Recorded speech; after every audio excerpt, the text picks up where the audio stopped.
Nsem-Pii TV nie. Memo akwa abasonko biem edo beba Nsem-Pii TV so na ensema hodo a egu yapon so ene anwumre na Nsem-Pii TV ya boabo ano a yede bi ba besomo abusua Musah Dankwa save bi atimu a expose John Mahama woni na busua na after say wo behwe video we akosi na wieye no ena nsem ya ye kan wo betimu ate wo ho ase ana obetimu ate ase ye pa Musah Dankwa say wayi MDC akogudamfo bi agina ho ena wo bisa NDC ema say sa nipa enum anansia wi emu hwan ene ba NDC amoyekomo ne beje say womra emeye mo flagbearer na busua wanwa say sa nipa ensia anase nson wi nipa bako kura ni ho a wotimu enya boro 30% na chese echese enipa NDC amayeko epepa se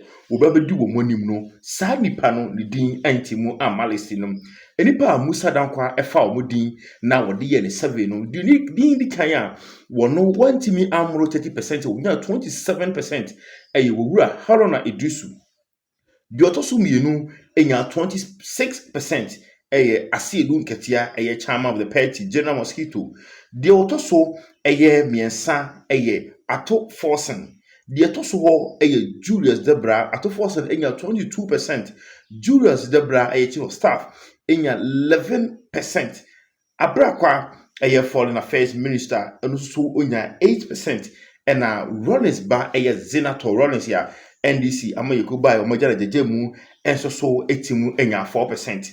Enti sa save ya Musah Dankwa elbeto abonten ena Ghana fo bi se aha na ensem bi a Ghana fo echetin wo mframam se John Mahama aboabo no se wodi ninua Ibrahim Mahama ena eba bedi na ade no sansam no eye no kre eba de sen ena NDC amayeko no wo mutimu ekokoye save a sa nipa we wo bia kura antimu amro 30% na sansam na enkofo ka se Ibrahim Mahama ena wo ba be succeed John Mahama na wodi omonim na wodi omako eye 2028 election no sansam na ekoso ewo monten no eye no kura na sansam we se ye no kura dia na Ghana fo be kire NDC amayeko ana John Mahama se Ghana akunwa no enye Togo akunwa na wo mutimi emfa nye abusua enchemfa abusua yonkwe na wankasa kokoti abra na Musah Dankwa warrior critical analysis we na NDC amayekuo empanyimfo wo ye o masom wo party obia kura ni ho a wotimu ebro eye 30% na chese nipa NDC fo hwehwe no eye no kura se eye Ibrahim Mahama so what na say John Mahama so watimu asiesi ni se wode ne ba se wo hwe a MPP amayekuo die no eye Dr. Alhaji Mahmoud Bamiyanko a enya burubeye 50% na eba ne sen ena NDC akoko damwei wo biantimu anyamro 30% na de o ya ade kura eye 27% na je se ensema ekoso won framam na nsen se Ibrahim Mahama na nsen ya Mahama eba aye na be bia aban edi dwumadi bia no obehu Ibrahim Mahama ho na je se eye no kra se Ibrahim Mahama flagbearship no eye no kra se wo ba bi abusua yankwe na wankasa ko tie abra na Musah Dankwa wodi sanse mwegu ho abra nipa bako pempo entimu amro 30% yeba Nsem-Pii TV yene tifo ebeto aso. Okay, nobody has said anything, nobody has given us anything, but in our own wisdom we look at the NDC people and list whatever whoever we think we can list, and we took a decision to take some people out for our own reason, okay, to enable us to have a very good sense of where we are. If you ask them who would you want to lead NDC in the 2028 elections, 27% of them said Haruna Idrisu, Minister of Education. Johnson Sh0cking, 26%. Dr. Ato Forcing, 22%. That's a tight race. Very tight race. Julius Debra, 11%. Honorable Ablakwa, 8%. Zenato, 4%. And the rest of them, 3%. So all the names that you will be thinking about is passed with 3%. Now, if you look at among NPP, 23 want Haruna, 31 wants Mosquito, 20 prefer Atuforsin, Deborah 13%, Ablakwa 5%, Ajiman Rollins 5%, and others 3%. Look at the NDC base. 30% Haruna, 24 Mosquito, 22 Atuforsin, 11 Deborah. Look, the race is here. Amongst the four? Yes. The four people? Yes, the race is there. Yeah. This is there. And then among 14 voters, you can see the numbers there as well. 14 voters, Haruna 21%. Now, if you compare this data to what we did in April, you could see that Haruna has gone up from 25 to 27%. What happened in April, July or June, we dropped Jane Nana Opoku from the list. Okay. So her numbers begin to realign. Yeah. Now, when we look at Sh0cking, the biggest gainer is Sh0cking. Yes, he's the biggest gainer in that decision to drop Jane Nana by 100%. Absolutely, from 13 to 26%. Yeah. Atuforsin from 17 to 22%. Deborah from 8 to 11. Okay. Ablakwa suffered from 14 to 8. Oh, he dropped. And also Zenato dropped from 8 What accounted for Ablakwa's drop? No, you see, and that is the intelligence we have. You want to see what proportion of Jane Nana supporters will move. And if they move, where will they go to? And they didn't go to Ablakwa? No. Okay. Interesting. He even lost grounds. Okay. So these are the kind of insight we have that most people don't know we have. Okay. We can tell you what proportion went where, and from which region, and from which demography. All right, let's go next. Quite interesting. We'll have to wrap up here. All right, okay. But yeah, just wrap up with this. I think what we are seeing in the NDC race is a generational divide. Okay.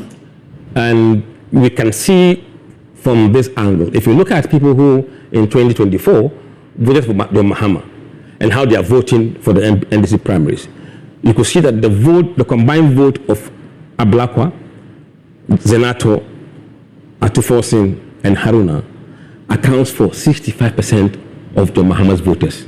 Oh, okay. Okay. So it means 65% of John Mahama voters are looking elsewhere than the older generation. Okay. Interesting. One seven. Meaning I had who could see an antatrini. She said, "Maybe who as the pop." Say electoral commission, I will say. Almost say they want a timelines for a date for a year. Now, more at the Barbon say 37 polling stations within Ablekuma North. And now, Omuhu say results need free or buy and pay coalition no me no say no problems kakra. Problems are now one say both party agents in no a penny on signatures also.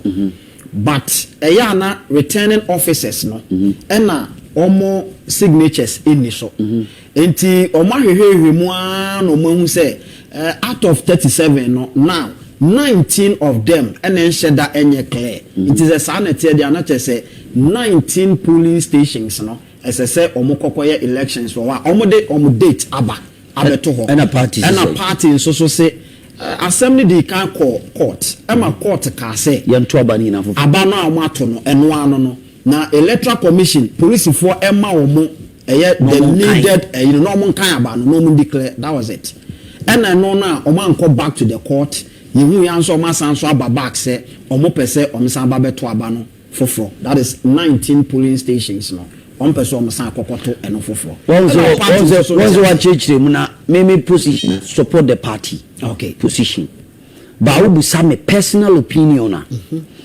how did we get here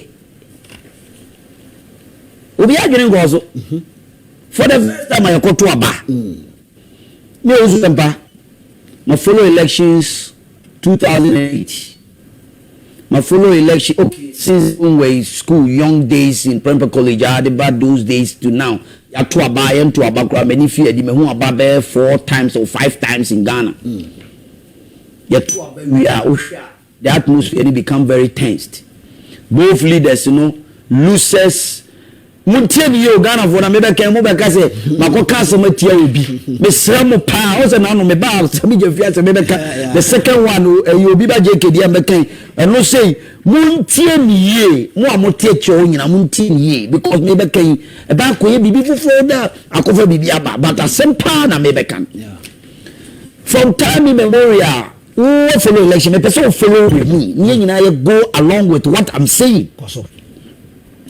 When you Fred in your proper we are we are share the country, the mood of the country. So be Lusua and I will be Rinia, presidential candidate, they were President Rawlings or J.K. or any other person. How do they react? Whether Lusua now or Rinia, how many minutes, hours, days, and times, and out. Muntenio, Ebabe declare whether they've considered or won an election in this country. W. Muntie ani pa Ghana for Muntie. The other idea be one of the ones na buy you. You also be pass ma make no. Muntie ni. Me who be that for my life mu. Say MPs akọ various constituencies. Akọ file say omo gina MPPD mu ami akoto aba. A president or presidential candidate in Eko. There are a series of intimidations and attacks going on. And this if what TSC Chroma me catch us me preempted before the election say I foresee say NDC for be intimidating MPP for the kind. And mommy say me come Mahama fie to see how they will react and all that. The next day you saw Basinta in the boys. But me san twa adwene mrechi na amanfo nti dem pese me kana koso in in 2008 it took Akufo-Addo a long time, less than 72 hours to come out and concede for President Mills. Me why? Exactly. Because he needed to make sure say MPs no omu bejina party ni dimu no. They have solidly collated their results so that the party will have a conclusive results that every Tom, Dick and Harry will understand what is going on. Exactly. Because as a leader, great qualities of leaders, they say, you bring your people along with you. Yeah. You bring them along with you. Me what? Exactly. Ana dem say yesi me kasa me Twaso Sh0cking. I'm van example. Let Owusu be Owusu. Debi Odo say show dem refem. Nyakura me bunko to jam kasa because they say no one way a obi akasa me dem sakura ko wo obi ani wo studio ho. Wow, enti me hu bi da for the first time in history na me yato obawie na me fi me kroma azante akema duru kumase me be hwe parliamentary seat anko ye me be hwe the ever koso of presidential me bo ru adem na me hye dem na me be hwe TV ade chia you see a presidential candidate appear bontezo abe declare concede defeat. I was surprised for the first time. It's not just for the fact that you have a data and you concede or whatever. There's a lot that comes with it. Yeah. Yen ya dodon pre. Can you nyame the di ni ho afofie? Any MPC bia omo wo wa ayini mu a nyame na di omo ho afofie a ka NDC for the Juada brand omo brada. Ebi na si wa blekumai because if you had wait as a leader now chain ma party for no de yen crofo ko ma ye make sure say you protect your ballot. Now every parliamentary candidate yeah. What was the rush to go and accept or concede the defeat? At least you will definitely come out because the results automatically and with the social media and with the media coverage across, everybody will eventually know the winner. Even if you come out to concede or declare 42 hours or 45 hours or 24 hours or 48 hours could have been enough. Yeah. Or less, more than 36 hours or maybe more than that. Or maybe 50 hours or 52 hours. By Yahusa. And no can be na blekuma. Yehu our body count na basil talene and Crawford record another. Yeguru on my letter commissioner no oh yeah the nkwani agina okonso. They were on the neck of certain key people in the electoral commission. Leadership was powerless. That's the point I'm making. We were powerless. MPP was paralyzed because of the concession of our leader. say we so yaka e atedide e atedide you go to Abakufu Ado elusu 2008 oba bonti be declare no immediately sir Dabi. me busa now your parliamentary seat now resource ba ku fi kowie so otwen be wiate hwehwe so aprapra be bi da aprapra mansu any otwen be wiate any ba me enko na meduru ya na ntwa nsuo meduru ya we need to declare anything can happen to you as a parliamentary candidate. Yeah.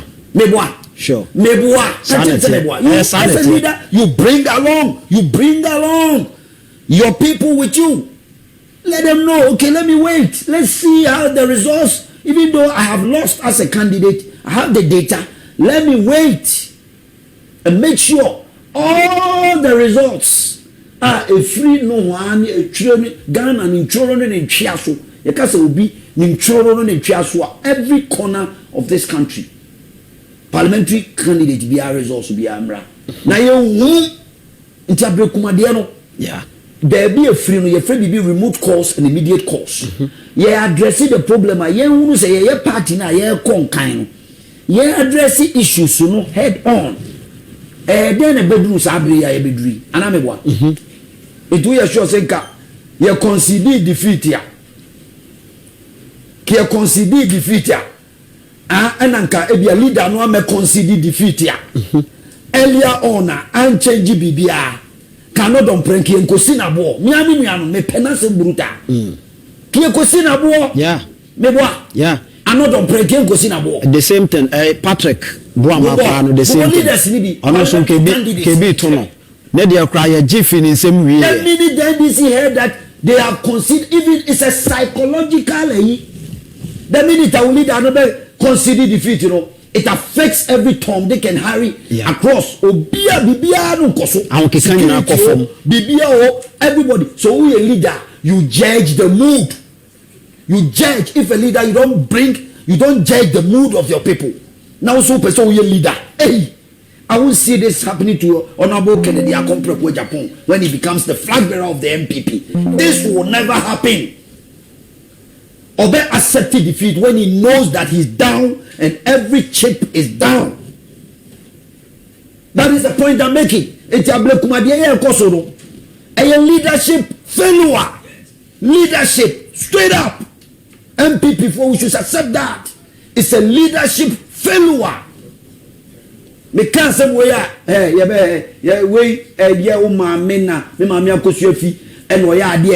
no flag bearer akosua wo ko declare results wa wo ko di tu munti ni elusu ye wo pa busa omo ye ko ebusu afie na asem si ame ozu mpa me kan say de tie o sini pay. Oh yes, enti ablek mama me no, you should not blame anybody, you should blame leadership. Because they say obi crack say it is possible so bet me kwa busu Ghana ni bia pa on check results no tama ye declare results no na obi a oti ha bia nche before ye leader no ma me declare no na NDC for was a little bit not comfortable coming out, not comfortable moving out. Basintale and his boys not moving to every polling station, going to protect the ballots. No muchinchini and za. Immediately a flag bearer Babon TB declare results. And say, well, what happened? Less than 48 hours. Look, so what happened in the country? Yeah. After we MP now results of my now you free results no we will be MP now results back very so train be ate papa baby da ba me enko ekura na se ho no o de amicho no se hwibia boso nkwanta ayi anim ama obi ne nkura na se ho no na mamedu ye ho na obetu samia ho na obewu say yes ya jija o leader na jawasi asubunum. That is what happened because we didn't take care of our boys. I told you from the beginning. Your boys now no more so be boy home by almost be protected, you know. There was a break in security. Nobody or no one shall no one fee no. Who got to abano one factor boys are almost be boa. These are the boys that on book and Japan started taking care of them. Some of them you will massive many tria. Yeah, the ballot paper koshe baby. Omo the ballot paper yet say omo the ballot papers are koshe baby. City hotel. Yeah. Those days, MPP boy is a group who Ashanti ready City hotel. Many on Abu Kennedy Japan and all. He went in his car that time. 100,000 Ghana and they said those days 2016 2012 elections. What do you say? He will not back down. He will wait for every MP to get the conclusive results before he will come out and declare, say, we accept it and that's what consider defeat. That is how you do it.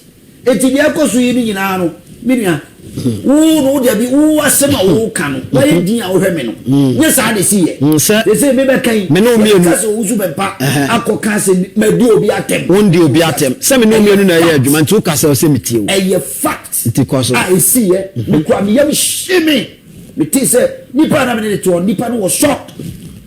Hey, when you first time I dey be say ebia as a leader no you are looking at say Omano peaceful atmosphere, and also Omano, but you judge it with the security and other welfare of your people.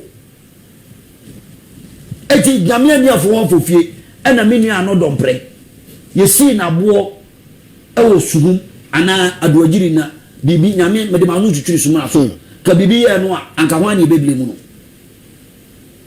mi bisa so where they can blame leadership me say ka why you be blame no because I be see no tell say your leader no agi atomu no e won no dey aduma o NDC dey tell say your leader na agi atomu early as possible ya to oba your leader no so agi atomu no obi anka say menji ntum but you change the mood of the people because the minute you leave your people behind it affects them.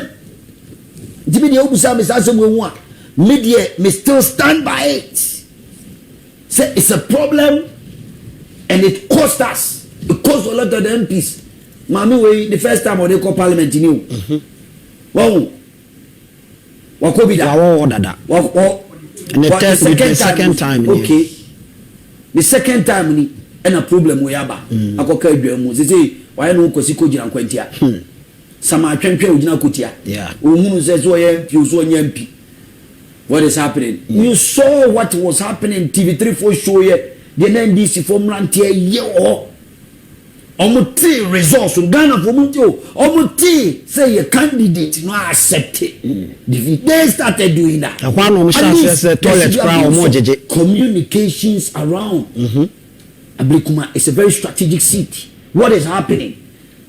Results of my name in across a leader. Young China and human to toy if you have, even though we've lost the presidential, we can get a